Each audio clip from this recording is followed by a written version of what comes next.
Hey up everybody, how are you all doing? I hope you're having a good productive lockdown or semi-lockdown day. Today's brief chat actually comes as a special request for some people I've been chatting to recently. And they wanted me to kind of talk you through a little bit about how I started to break away from my eating disorder identity. And I think this is something that we all struggle with and battle with and have to have it as a very definite part of the process, or I did anyway. I had to really make a very conscious effort through my recovery to disconnect myself from my eating disorder identity. And I've been thinking long and hard about it today, and I've actually, for the first time ever, look, I've made notes. I never make notes, I normally just ramble on at you. So if I keep looking in this direction, I'm just looking at some notes every now and again. I think this might be the first of a couple or so I might do on this one, because it is a really complex one, and it obviously is something that isn't, because I've had to think about it, it's not something that I'm kind of remembering off the top of my head. So therefore it definitely proves that it's something that you have to work at, and it's something that you're going to have that real conscious thought about. But I think I can kind of help people out first of all by looking at it in 4 parts. So the first part is that actually really thinking about what forms our identity in the first place. So I believe, and there's lots of different theories on this, and I might not be right, so people might have their own idea, but I do believe that our identity is formed by the numerous thoughts that we have about ourselves. And then I couple that with the fact that my therapist used to always talk to me about the only thing we really can control are our thoughts. So when it comes to our identity, if our identity is determined by the thoughts we have about ourselves, and the only thing we can control is our thoughts, it's making a conscious effort of what we're actually listening to up here. So what thoughts we're allowing to actually land, and what thoughts we're actually allowing to process when it comes to determining our identity. So for instance, I like to try and think of my thoughts as like Spotify. So on Spotify you have all sorts of playlists, don't you? And you choose what you fancy listening to that day. So you choose whether you want to listen to Whitney Houston in the morning if you're old like me, or whether you want to listen to Dua Lipa or the Foo Fighters or whatever.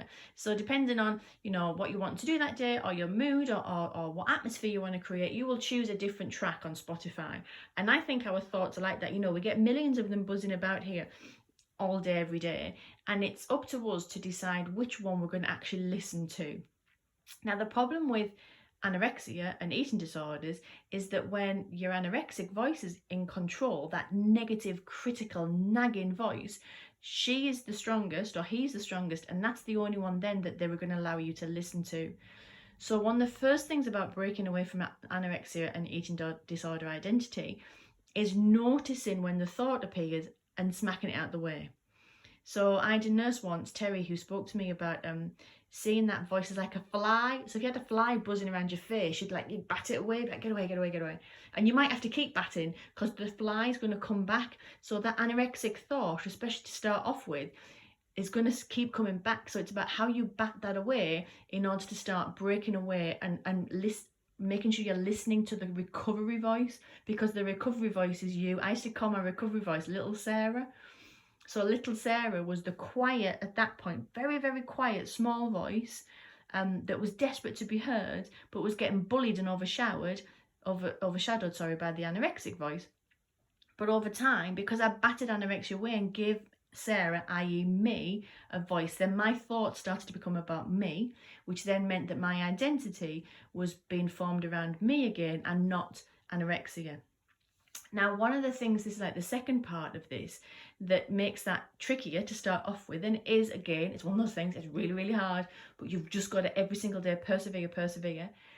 But the second thing that's trickier about that is that our identity is also formed by the relationships that we have and the people that we're surrounded by. So another second thing to do. So once you've started to bat away the thoughts and you're listening, you're trying to find your true voice. Once you've started to do that and you're starting to listen to that recovery voice who's committed to getting well, you've then got to think about what else you're surrounding yourself by. So don't go off Instagram and don't go off Facebook, because that's anorexia's way of keeping you all to herself or his self. but have a real good cleanse of the kind of accounts that you are watching and you are listening to. So as human beings, we're pack animals, aren't we? We like to exist in tribes. So think about your tribe.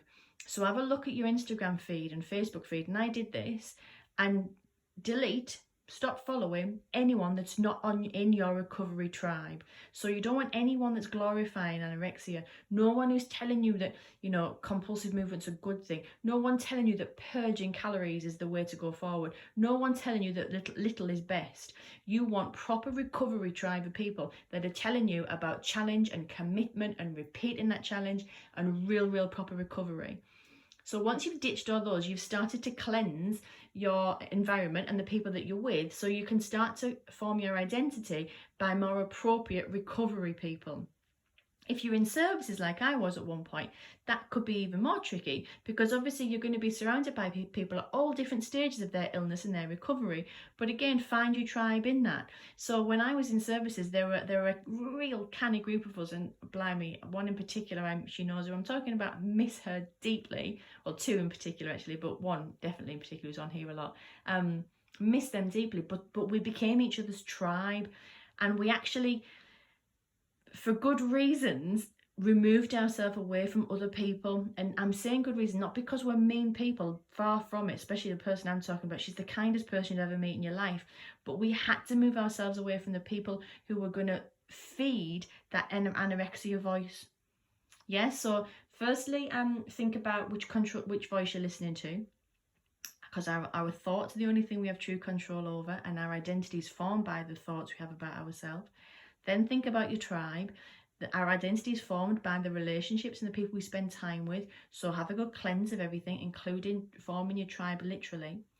I then had to really make a conscious effort of disconnecting anorexia from me. Now I know there's a lot of people out there that don't agree with this, and again, I'm no scientist, this is just what I had to do, so please you find your own path.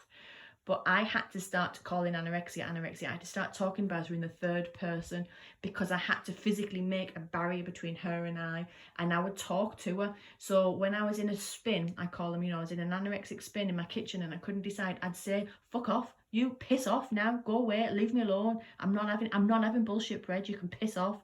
And I would then go and do it. And I've spoken before, I had to say things out loud. Once I said it out loud, I'd committed to the ether. So by actually disconnecting her and calling her and having her as a third person, I could talk directly at her, and little Sarah could actually physically grow voice. It also then allowed me to see anorexia as the other. Okay, so the other, you'll all know, but the other obviously is perceived as someone that doesn't belong to you or belong to your pack. And you need to see yourself as normal and judge anorexia as abnormal. Okay, so anorexia isn't normal. That's one of the first things you're going to get into your head. We are normal. Anorexia is abnormal. Anorexia is the other. So by disconnecting her and talking about her in the third person and standing her out there, it was easier for me to see her as the other. Because one of the big things I noticed, that I was helped to notice, is that anorexia is narcissistic and I'm not.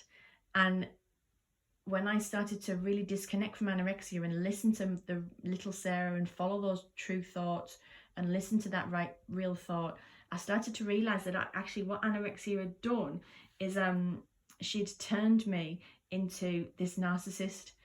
She turned me into thinking about